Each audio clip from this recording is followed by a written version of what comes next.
Imagine that you are on a train, a high-speed luxury express.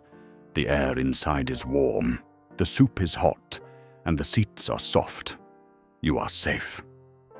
But only an inch of glass separates you from the world ending outside.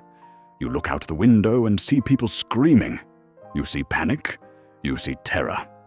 Because the train is moving so fast and the glass is so thick, however, you cannot hear them. You can't ask them what's wrong. You are trapped in a comfortable metal bullet hurtling toward a destination that may no longer exist. This is the story of the most terrifying journey ever taken.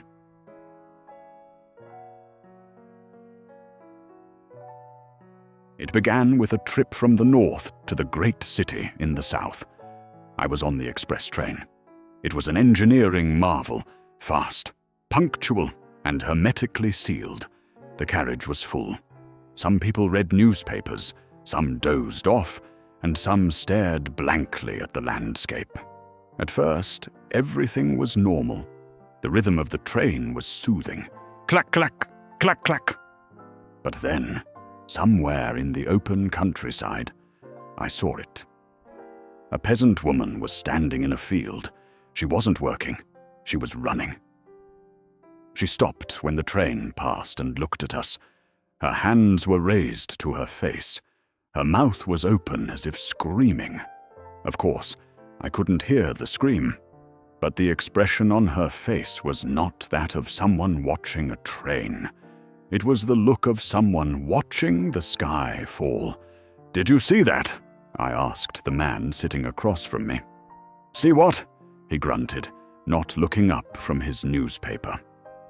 I ignored it. Just a crazy woman. 5 minutes later, we passed a level crossing. Usually there are carts waiting there with bored drivers smoking cigarettes. Today, the carts were overturned. The horses were galloping wildly into the distance. People scrambled up the embankment and waved their arms at the train. They were waving frantically. Were they saying, "Hello"?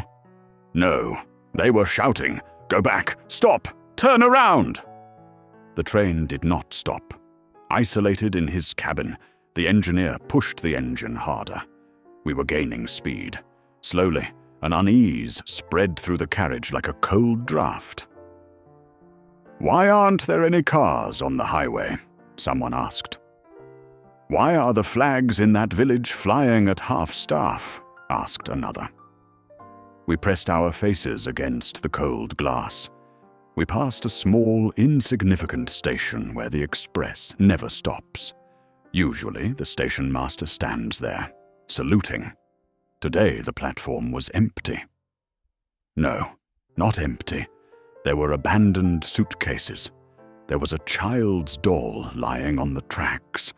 The station master was barricaded inside his office, staring out at us with wide, horrified eyes.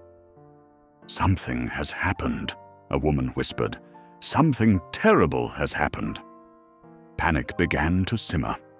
"It's just a strike," said a businessman, trying to sound rational. "Just a general strike. A war," suggested a young soldier. "Has war been declared?" "A plague?" whispered the old lady. "Maybe a pestilence has broken out." We argued, we theorized, but we were cut off.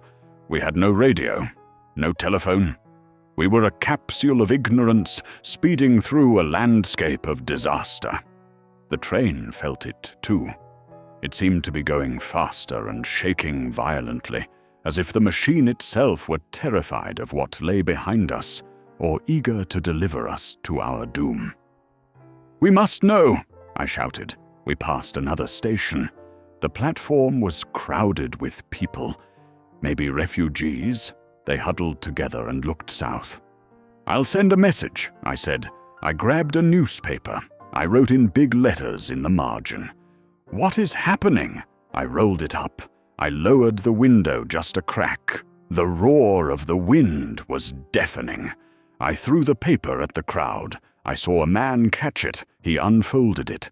He read it. Then He looked at us. He didn't shout. He didn't signal. He just laughed. It was a maniacal, hopeless laugh. Then he made a gesture. He pointed ahead toward the city we were rushing to. He pointed to the horizon, which was beginning to glow with an unnatural, strange red light. We slammed the window shut. The air inside the train suddenly became stifling. We were no longer passengers. We were prisoners. The sun went down, but the sky ahead didn't grow dark. It got brighter. It was a red, pulsating glow, like a furnace. The city, the great metropolis we were heading to, it was burning, or screaming, or it was gone. "Stop the train!" someone screamed. "Pull the emergency brake!" But no one moved. We were paralyzed by the inertia of the machine. The train whistled, issuing a long, mournful shriek that sounded like a dying beast. We sat in our comfortable seats, gripping the armrests and staring into the red abyss. It was rushing at full speed toward the end of the world. The worst part was that we still didn't know what it was.